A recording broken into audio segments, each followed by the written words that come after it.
आज का हमारा लेक्चर है anti convergent drug. Anti convergent को एंटी एपिलेप्टिक और एंटी सीजर्स भी बोलते हैं। ये ऐसे ड्रग होते हैं जो एपिलेप्सी को, कन्वर्जन को मीन्स दौरों को सही करने का, ट्रीट करने का काम करते हैं। और जो एपिलेप्सी होती है ये न्यूरोलॉजिकल डिसऑर्डर है, मीन्स ब्रेन डिसऑर्डर है। तो ब्रेन में हमारा सेरिब्रल न्यूरॉन प्रेजेंट होता है, उसको ये डिफेक्ट कर देती है। तो हमारी जो ह्यूमन बॉडी है, मसल्स हैं, जो इनवॉलेंट्री रिस्पॉन्स होता है उनका बहुत ज़्यादा हमारे कंट्रोल में नहीं होती हैं। इन the case of epilepsy condition means abnormal behave होता है। अब जो हमारा एपिलेप्सी है इसके सिम्टम है कि सीजर्स होते हैं, दौरे पड़ते हैं, सेंसेशन, इमोशन, बिहेवियर बहुत ज़्यादा स्ट्रॉन्ग हो जाता है। और जो पर्सन है उसके बॉडी पर मूवमेंट नहीं होता है, इनवॉलेंट्री मूवमेंट होता है, मसल्स बहुत ज़्यादा कॉन्ट्रैक्ट हो जाती हैं और पर्सन बेहोश हो जाता है। और जिस टाइम पे वो बेहोश होता है उसकी मेमोरी बहुत ज़्यादा डिक्रीज़ हो जाती है, उसे कुछ भी याद नहीं रहता है।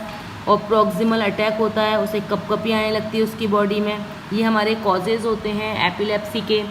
अब जो ये ऐसे ड्रग्स होते हैं, एक्साइटेशन हो जाता है सेरिब्रल न्यूरॉन्स में, मीन्स जो ब्रेन है हमारा उसमें न्यूरॉन्स प्रेजेंट में, उसमें बहुत ज़्यादा एक्साइटमेंट कंडीशन हो जाती है इन द केस ऑफ एपिलेप्सी।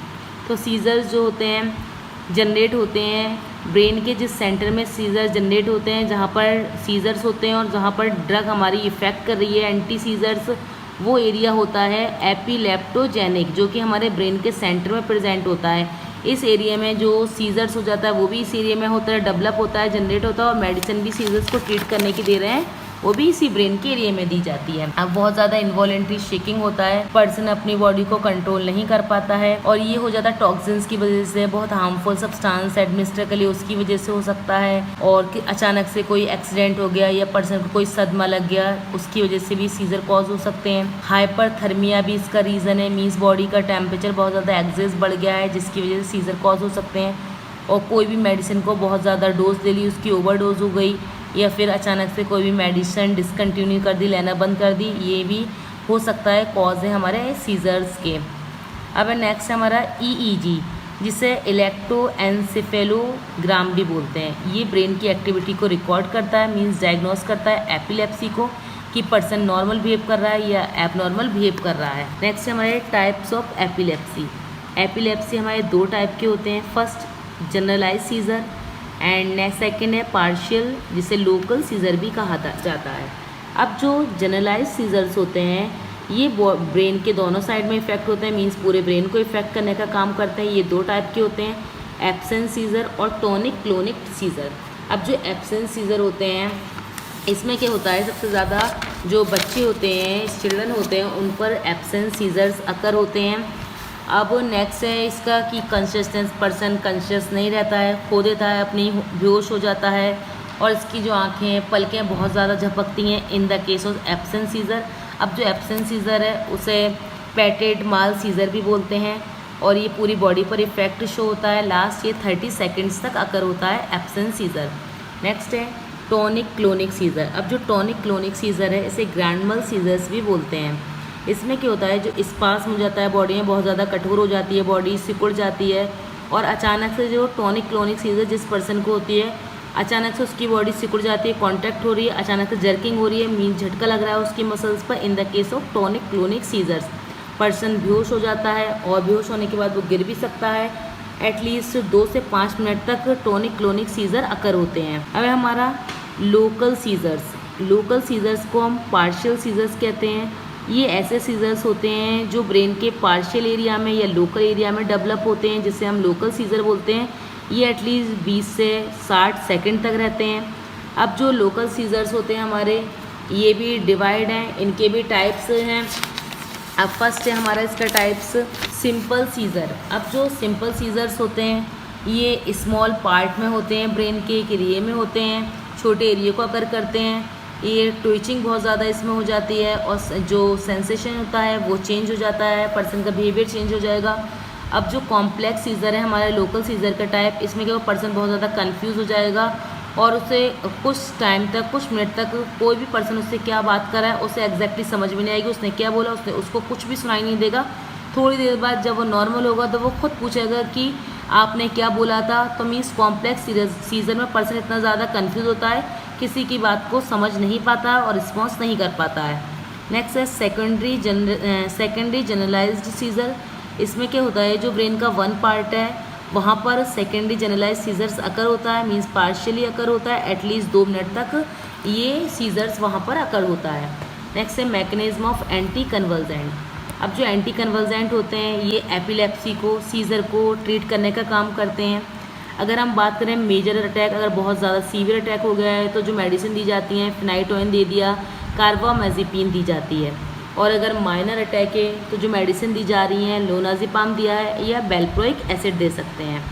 अगर हम मैकेनिज्म की बात करें तो जो ड्रग होता है वो बाइंड हो जाता है गावा से। अब जो गावा होता है ये भी न्यूरोट्रांसमीटर होता है, इसका इनहिबिटरी नेचर होता है।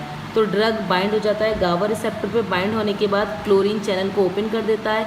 जब क्लोरीन चैनल ओपन हो जाएंगे तो जो क्लोरीन होता है सेल के अंदर जाने लगेगा, इन्फ्लक्स होगा और जो सेल की एक्टिविटी होगी वो डिक्रीज़ हो जाएगी। एग्जाम्पल हम कह सकते हैं कि बारबिचुरेट्स, बेंजोडाइजेपिन्स, ये भी हमारे एंटी कन्वर्जेंट ड्रग्स होते हैं। अब नेक्स्ट है क्लासिफिकेशन की बात करेंगे हम एंटी कन्वर्जेंट की।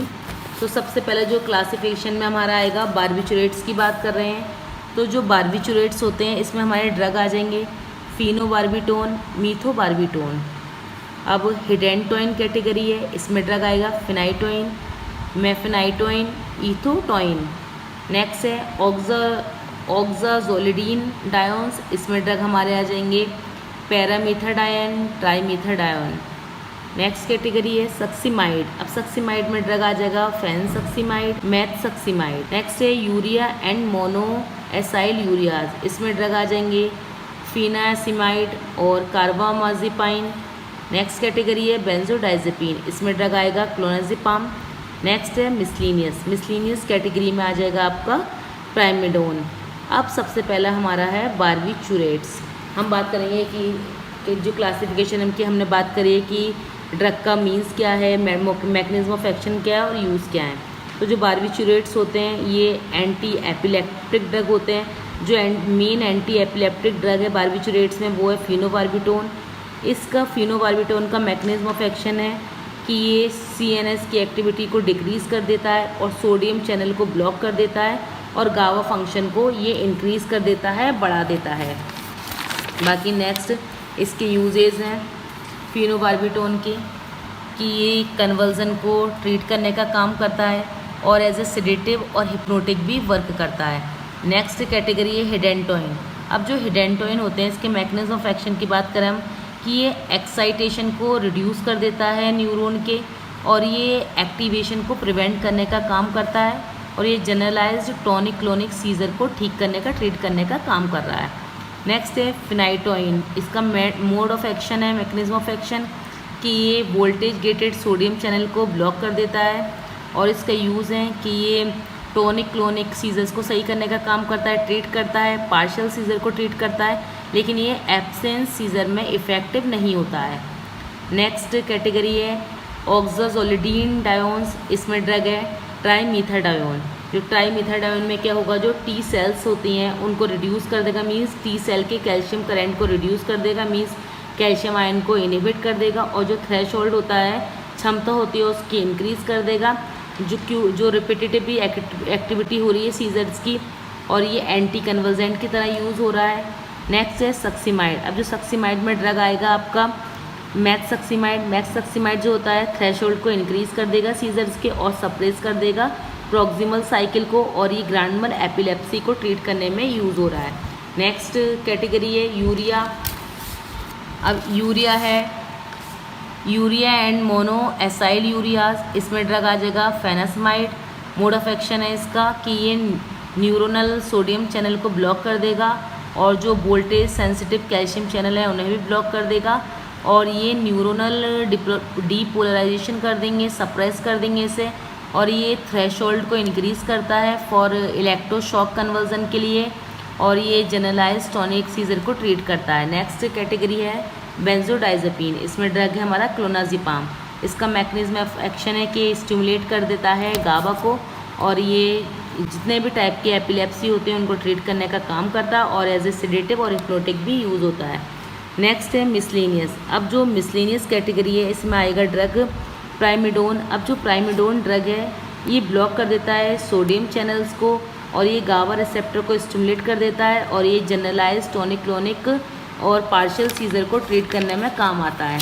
बाकी स्टूडेंट्स हमने पढ़ लिया कि एंटी कन्वर्जेंट के बारे में कि एंटी कन्वर्जेंट ड्रग किसे कहते हैं, क्लासिफिकेशन क्या है इसका, मैकेनिज्म ऑफ एक्शन की भी हमने बात कर ली। बाकी स्टूडेंट प्रीवियस लेक्चर जिससे नहीं देखे हैं प्रीवियस लेक्चर आप वॉच करिए। बाकी चैनल को लाइक करिए, शेयर करिए, सब्सक्राइब करिए। Thank you.